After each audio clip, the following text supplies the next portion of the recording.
Save किया था ना? मैं सिर्फ इसलिए गया था क्योंकि उसने मुझे कॉल किया, that's it. But listen तो. Save it for someone else. जिंदगी में सेव करना जरूरी है, मगर जब बात पैसों की हो, सिर्फ सेविंग से काम नहीं चलेगा। इक्विटी म्यूचुअल फंड्स में इन्वेस्ट कीजिए और अपने सेविंग्स को आगे बढ़ने का मौका दीजिए। Mutual fund investments are subject to market risks. Read all scheme-related documents carefully. In spite of so many nudges, some gentle, some a little bit rude, and also a rising protest of sorts, I haven't spoken about the wrestlers' protest. And many of you have asked me, why am I not speaking about the wrestlers' protest? Am I afraid? Don't I think it's important enough? So I will tell you the reasons. There are good reasons, and my 3 reasons are as follows. Number 1, by its very definition, Cut the Clutter avoids opinion. It avoids my view, even my editorial view. I might state that in national interest or in other forums, but Cut the Clutter is supposedly opinion free. I can't see how I can talk about this wrestler's protest without loading it with opinion. That's one. So that was a dilemma. Number 2, if I was to get into opinion and a bit of analysis, I simply wasn't able to wrap my head around as to why was Modi government so insistent and persistent in giving these wrestlers any redressal, listening to them. In fact, the BJP has spent so much time on social media and elsewhere, even their political leaders in their speech, in undermining and discrediting these wrestlers. Second point. And I wasn't able to figure out why. What is the percentage that a political party or a government finds in this? And a government and a political party that's so powerful. And number 3, the more I thought about it, the angrier it got me. And I thought, when I'm making a reasonable point to you, I should not be angry. I should be reasonable. I can show some passion, but I should not be angry.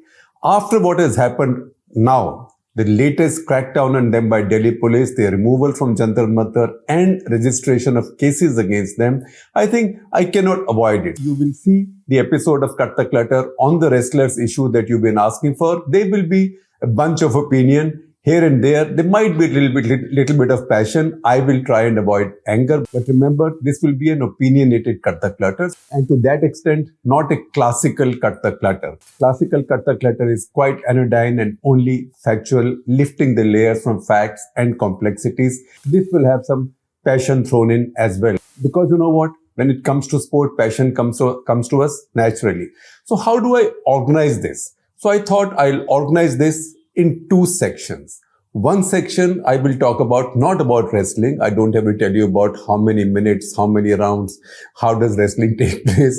You can go to Google, and Uncle Google or Auntie Google will tell you that. But I have to tell you in the first part, in the first section, what is the meaning of an Olympic medal?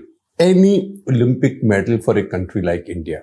And once I have done it, I will tell you also some people, sports which have won it, and why, what kind of value we attach to these. Of course, in the context of the wrestlers. In the second part, I will tell you a little bit about Brij Bhushan Sharan Singh, the head of the Wrestling Federation. He's the man on the other side. And he's the man the entire establishment is now supporting against India's wrestlers. He's an MP. He's a 6-time MP, 5 times from the BJP, once from Samajwadi Party. So versatile or freestyle. If you want to use wrestling like language, you can call him what you want. And you know what? When I talk about him, you will find echoes of some of the earlier ones I have done on the bahubalis or dadas or gangsters of Eastern Uttar Pradesh. That is from Atiq Ahmed to Mukhtar Abbas Ansari, Brijesh Singh, and also on to Harishankar Tiwari. So I will come to both parts, lead them with facts and data. But before I get there, my appeal to our viewers, especially overseas. I know that we are very popular overseas. About 10% of all our viewership, about 10%, that's a lot. 10% of all our viewership is in US and Canada. Then there is Britain, there is Australia. I take it that most of you are well-to-do people, reasonably well-to-do people. $10 a month or the equivalent in annual subscriptions or 2-year or 3-year subscriptions is not going to make a big dent in your wealth assets, bank accounts, whatever. So please reach out for that credit card or that phone and make that contribution. That is very important. Even if 5% of you, just 5% if you took out that $10 per month subscription, that will keep the print going absolutely in a self-sustainable manner. Now, why should it only be 5%, not more than 5? Of course, I'd like it to be 100%, but please do that, because without that, we can't bring unhyphenated news from India to you. That said, let me try and unhyphenate this to the extent I can and tell you first about Olympic medals. Lately, particularly the newer generation or Indians who are, say, less than 30 years old, they might be thinking, oh, every Olympics we do get one medal, some medal, right? There is some celebration. But think of two things. One, think of the celebration that takes place even when somebody wins a bronze or a silver at the Olympics. What are the Olympics? What's an Olympic medal? An Olympic medal is the holy grail of sport. Now, you might say holy grail, you're using a foreign expression. I don't know. What will we say in our culture? Maybe in the Nagmani or something, right? It is the holy grail of all sport, an Olympic medal. Countries work for decades to get more Olympic medals. We've rarely been getting one. In fact, if you look at our history, between 1900 and 1952, between 1900 and 1952, I start from 1900 because that is when first Indians appeared at the Olympics. We only got three. We got only three individual Olympic medals. 2 silvers and 1 bronze. And there also lies a little complexity. The 2 silvers were won in 1900 by a man called Norman Pritchard, who won for India its first 2 Olympic medals. 2 silvers, he was a sprinter. He won silvers at Paris 1900 in men's 200 meters and men's 200 meters hurdles. He also qualified for finals in some other events as well. So very creditable. His name and his medals go in India's account, but the fact is, he was a full-on Brit. He was a British man, an Englishman who was born in Kolkata. He could only play for India. Those were early days. We were also a colony. He could only play for India because he was born in India. So he won his 2 silver medals. Again, the twist is that the International Athletics Federation lists those medals as Britain's medals. But the International Olympic Committee lists those as India's medals. So we are quite happy to claim those medals because you know what? How valuable those medals are that say 1928 onwards, we started winning the hockey medal. So hockey is in a different category. But medals in any other sport, especially individual medals, after 1900, we had to wait for 52 long years to win one more non-hockey medal or one more individual medal. That medal was won by a man called K.D. Jadhav. K.D. Jadhav, you see his picture, looks very scrawny, and you would say, oh, such a scrawny man, how did he win a medal in wrestling? So remember, in 52 years, the first Indian who brought you an Olympic medal was a wrestler. And if you then leave out Norman Gilbert Pritchard, because he was British, in fact, shortly after those Olympics, shortly after representing India in those Olympics, he went to America and he tried to become a movie star where he took a different name. His movie name was Norman Trevor and he appeared in a bunch of silent movies. He became the first Olympian to appear in movies. So that apart, if you leave him out, then the first Indian, besides the hockey team, so the first Indian to bring us an individual Olympic medal was Khashaba Dadasaheb Jadhav, K.D. Jadhav of Maharashtra in 1952 in bantamweight category. Now, if you look at this picture, you might say, oh, he's so scrawny. How could he bring us a wrestling medal? That's because his category is bantamweight. Bantam is drawn from a chota chicken, from a chota murgi, right? From a small chicken. Because it's a lighter weight category. So bantamweight is the 57 kg weight category. In that one, he won us a bronze medal. How valuable that medal was? You can understand from how long it took us after that to get our next non-hockey medal at the Olympics. 1952, then jump on to 1996. Generations have gone. 1996, we get our next non-hockey medal at the Olympics. That is Leander Pace's bronze, right? That is how difficult Olympic medals are to come by. Then you see the weight we have had. Our hockey declined in the 60s.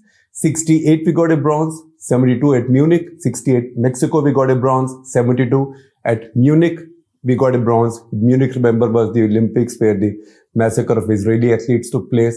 There we got a bronze. 76 we got nothing.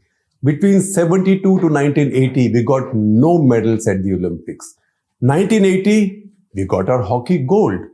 It's our last hockey gold. That also happened because all of the Western Bloc and Pakistan had boycotted. All of the Western Bloc, including all hockey powers like Australia, the Netherlands, Germany, they all boycotted, as did Pakistan. So in that depleted field where the only competition was Spain, and to some extent because they were the host Soviet Union, in India won the gold.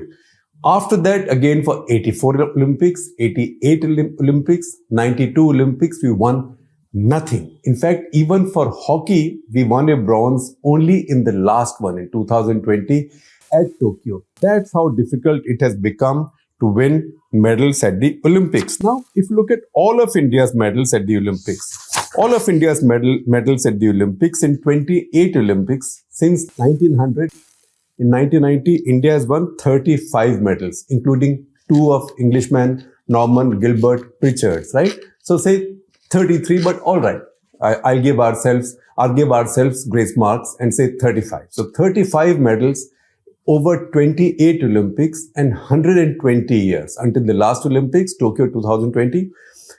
120 years, 35 medals, 28 Olympics, of which 12 were in field hockey. If you take 12 medals of hockey out, we only won 23 other medals after that. Of 23, just think about it. Of those 23, 7 have come from wrestling. That tells you how important wrestling is. Now you want to make it more precise? Look at the history after 1947, after we became an independent country.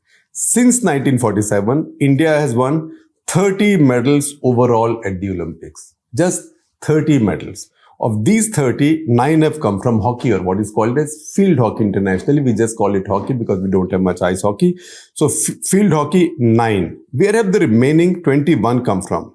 Of the remaining 21, 7 have come from wrestling. Wrestling has provided the largest number of non-hockey medals to India. Then you have weightlifting 2, you have shooting 4, badminton 3, boxing 3, tennis 1, that's Leander Pace, and javelin throw, the great and brilliant Neeraj Chopra, that happened at the last Olympics. So that tells you that in the entire 120-year history of the Olympics, as yet since India started participating, India has won only 35 medals. So as you can see, in 120 years since India first participated in 1900, India has won only 35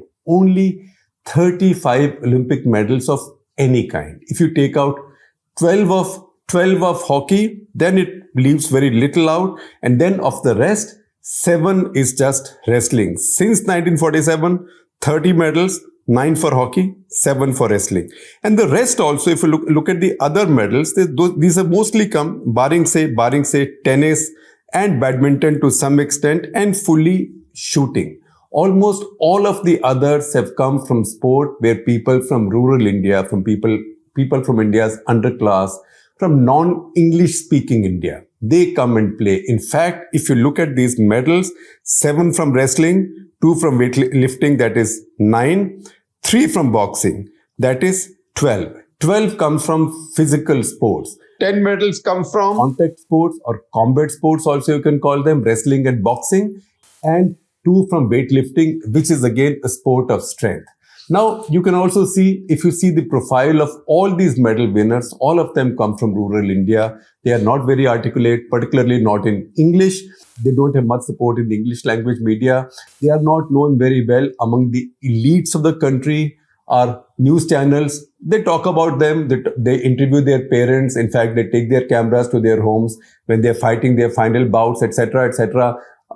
aunty ji आप क्या सोच रही हो, आपकी बेटी लड़ रही है, अंकल जी आप क्या सोच रहे हो, आपका बेटा लड़ रहा है. They do all that tamasha at that point, but then after that they are not interested in them because they are not Virat Kohli's or Mahendra Singh Dhoni's. But if you see the degree of difficulty in winning an Olympic medal, each one of these who's won an Olympic medal or taken you close to an Olympic medal is a greater sports person. I say this with great humility as a fan of both Dhoni and Virat Kohli, in great humility, that each one of these who wins an Olympic medal is a greater athlete than any cricketer that India has produced, because cricketers perform in a field of 7 to 10 countries. In fact, increasingly in a field of 4 to 5 countries. Whereas at the Olympics, you are up against the whole world. So think about a country that does not respect its Olympic winners. Even among the people who are protesting, you might say that not everybody who's protesting won us an Olympic medal. Many of them have won us Asian Games medal, which is not a small deal either. So even if you look at the Asian Games, since Asian Games started, India has won a total of 651 non-hockey medals. That is medals other than hockey. 651. Of these 651, athletics has given us 254. Athletics, which means track and field, is a very large discipline with many events for men as well as women. So there is a lot more opportunity. But the second highest number has come from wrestling. So think of a country which, one, disrespects a sport which gives it the highest number of individual medals at the Olympics and the second highest number of individual medals at the Asian Games. Now, just for a little reality check, we might have got 254 athletics medals at the Asian Games, but at the Olympics, so far in 120 years, how many athletics medals have we got? One. That is that prodigy called Neeraj Chopra. Even PT Usha, again, I'm a fan of hers. I've covered her at 2 Asian Games that I covered and 1 Olympics, that is Seoul 1988, Asian Games also at Beijing 1990. I've interviewed her for India Today magazine. I think the world of her, but the fact is she did not win an Olympic medal. In fact, she became a star at LA for finishing 4th at the Olympics. And once again, reality check. Sport is all about figures, data, and sport is brutal. So a reality check is needed. The 1984 Los Angeles Olympic Games were also truncated. The field was truncated like the 1980 Games at Moscow. So just as the Western Bloc had boycotted the Moscow Olympic Games in 1980 in protest against the Soviet invasion of Afghanistan, in 1984, Soviet Union led the entire Eastern Bloc to a boycott of the LA Olympic Games. So again, that field did not have the great competitors from Soviet Union, East Germany, so on and so forth. So again, it was a limited field, and Usha, she ran a great race there, 400-meter hurdles, finished just a microsecond behind the bronze winner, but it was still number 4. So we Indian fans were left in a situation, generations of Indian fans were left in a situation where if somebody finished 4th or 5th, it was a cause for big celebration. Milkha Singh at Tokyo 1964 finished 4th. There have been movies made about that. And similarly, PT Usha at LA in a truncated field finished 4th. Those were great achievements for Indians. Usha also ruled Indian women's sprints for a long time, Asian women's sprint for some time. She won 4 gold medals at the Seoul Asian Games in 1986, but did not win a gold after that. Yet, she won 11 medals for India at the Asian Games level, which is a big deal, none at the Olympics, by the way. And that's why it's unfortunate if it's made into PT Usha versus Indian wrestlers. If anything, the wrestlers should respect her, but she should also give the wrestlers the respect they need for being actual Olympic medal winners. If you want to see what medals they won, Sakshi Malik won a bronze medal at Rio 2016, 58 kg. She was my Walk the Talk guest. Bajrang Punia, 65 kg category in Tokyo. He won a bronze medal. Vinesh Fogart won a bronze in 48 kg category at Incheon. And after that, she won in 50 kg category in Jakarta, a gold medal.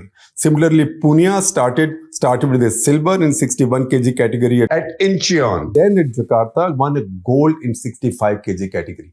So these wrestlers are every bit as great as PT Usha's and Milkha Singh's of the past. It's just that we don't seem to take wrestling so seriously. And one of the reasons this reaction comes, and one of the reasons you see this public apathy to what's happening to the wrestlers also comes from the fact that they come from really modest rural backgrounds and they don't have a support base or a fan base among the Indian elites, because ultimately they are the ones who matter.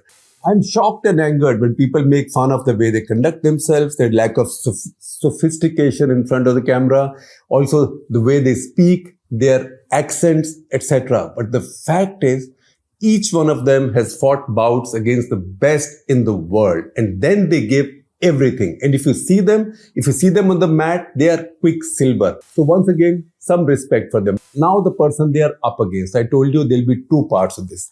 So the person, Mr. Brij Bhushan Sharan Singh. Brij Bhushan Sharan Singh is a 6-time MP, 5 from BJP, 1 from Samajwadi Party. And once again, I'll comment to you a story done by my colleague Shekhar Salaria. I'll share a link with you. Please read that story that tells you his history. The one time he left the BJP, he was among the most active car sevaks at the demolition of Babri Masjid, was charged under several sections of the law. Later, because he faced an attempt to murder charge, and this was an attempt to murder one of his own friends and partners, a man generally known as Pandit Singh. He survived, he took a few bullets and survived. He faced that charge, and also because, as Brij Bhushan Sharan Singh himself said in media interviews later, Atal Bihari Vajpayee himself suspected that he was responsible for the death in an accident of Ghanshyam Shukla, who had been named BJP's candidate for Lok Sabha from Gonda, which is Brij Bhushan Sharan Singh's stronghold. He actually came to Samajwadi Party. When he came to Samajwadi Party, the story goes that Mulayam Singh Yadav then brought about some sort of a rapprochement between him and Pandit Singh. So that case went on forever. That case just kept on meandering to the extent that Pandit Singh himself did not go into the witness box to give his evidence against the man who is suspected to have fired the bullets at him. That injured him and left him in hospital for a very long time.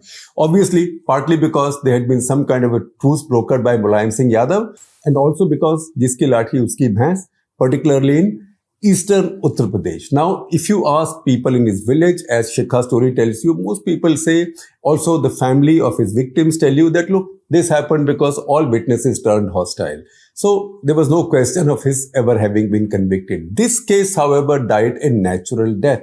What is a natural death in this case? And I don't use the term lightly because it's a loaded term. It died a natural death because Pandit Singh caught COVID and died of COVID in hospital. So with his death, the case ended. There were 38 other cases which over time, after all, as we say in the heartland, Saiyan bhai kotwal to dar kahe ka. My lover is the sheriff, so who do I fear in my city, right? So this is a bit like that. You're in the ruling party. So in 38 cases, he mostly got acquitted or wasn't tried. But if you go right back to his beginnings in 1990s, mid-1990s, he was also charged under TADA, that is the Terrorism and Disruptive Activities Act. That was the toughest act at that time. TADA, tougher than POTA, tougher than UAPA. He was charged under TADA. Why? He was charged under TADA for allegedly harboring Dawood Ibrahim's shooters. And these shooters were Subhash Thakur, Jayendra Thakur and Paresh Desai. Again, he was acquitted because there was no evidence. So he's had quite a colorful past in Eastern UP, faced cases under the Gunda Act, Gangster Act, attempt to murder. And it was when he was in jail on the TADA charge in mid-90s that the BJP in the 1996 elections fielded his wife, Ketki Devi Singh, from Gonda. Gonda was his stronghold. And you know what? You know for sure what happened, who won that election. Of course, Ketki Singh won that election because that's how things happen in the strongman politics of Eastern Uttar Pradesh. And I will also quote for you from an interview that he gave to Lallan Top, which is a very well-known Hindi portal, where he said, and I quote exactly his words. And I quote from him directly, quote, मेरे जीवन में मेरे हाथ से एक हत्या हुई है. In my lifetime, one murder has taken place from my hands. लोग कुछ भी कहें, मैंने एक हत्या की है. People can say whatever they want, but I have committed one murder. That's what he said. Now, this murder, he said, happened when there was a fight at a panchayat and the group he was supporting was fired at by the other side. So he also joined in the firefight. He also fired and a person from the other side got killed. Now, what happened to that case? Was anybody tried? Don't ask us for any such thing because in the Eastern UP culture, particularly when it comes to bahubalis, no such rules apply. In fact, after this killing and after several such crimes, there was a big demand on the BJP to expel him from the party, but BJP did not do so. They did eventually expel him. And that is when he joined Samajwadi Party. But why did they expel him? They did not expel him because of the failed attempt on Vinod Kumar Singh alias Pandit Singh, who himself was a former Samajwadi Party minister. BJP did not expel him for that attempt to murder charge. They expelled him because in Lok Sabha, he was then a member of Lok Sabha, in the vote of confidence motion, on the UPA government's signing of the nuclear deal, while he was a member of the BJP, he defied the party whip and voted in favor of the UPA. It was because of that the BJP expelled him, not because of his criminal background. And that's the reason he went to Samajwadi Party. So this is, in fact, the exact opposite of the Atiq Ahmed story, the gangster Atiq Khan who was killed recently. As he was killed, stories came out next day on social media, and they acquired a life of their own, as it happens on social media, that the UPA and Samajwadi Party had him released from jail to come and vote to save the Manmohan Singh government on the nuclear deal. The fact, however, is that he came out, but he voted against the UPA. Although he was part of Samajwadi Party, he was an MP of Samajwadi Party, whereas Brij Bhushan Sharan Singh, while he was a member of the BJP, voted in favor of UPA. You know, if you're a gangster or if you're a tough guy in a tough zone who's done tough things, all this stuff comes with qualification marks. If you're a tough guy in a tough zone who's done tough things, you'll make your political calls depending on what's more convenient for you. So the story of these two, Brij Bhushan Sharan Singh and Atiq Khan, tells you the reality of those parts. Now, given this rich and colorful background, why is the BJP still defending Brij Bhushan Sharan Singh like this? The same BJP whose ministers, even if somebody wins a bronze medal at Commonwealth Games, which is several notches below even Asian Games, forget the Olympics, right? The same government will not speak for the wrestlers, in fact, has worked so hard at discrediting them and also undermining them. That is something, that's a mystery I don't understand. I am told that Brij Bhushan Sharan Singh is very powerful in about 6 Lok Sabha seats around his district. He has a lot of influence there. Is that the reason? Does the BJP, does the combined charm and pull of Prime Minister Narendra Modi and Chief Minister Yogi Adityanath still needs a local strongman's support so desperately? Those are questions. If I had the answers, I would have given them to you, but the fact is that I don't.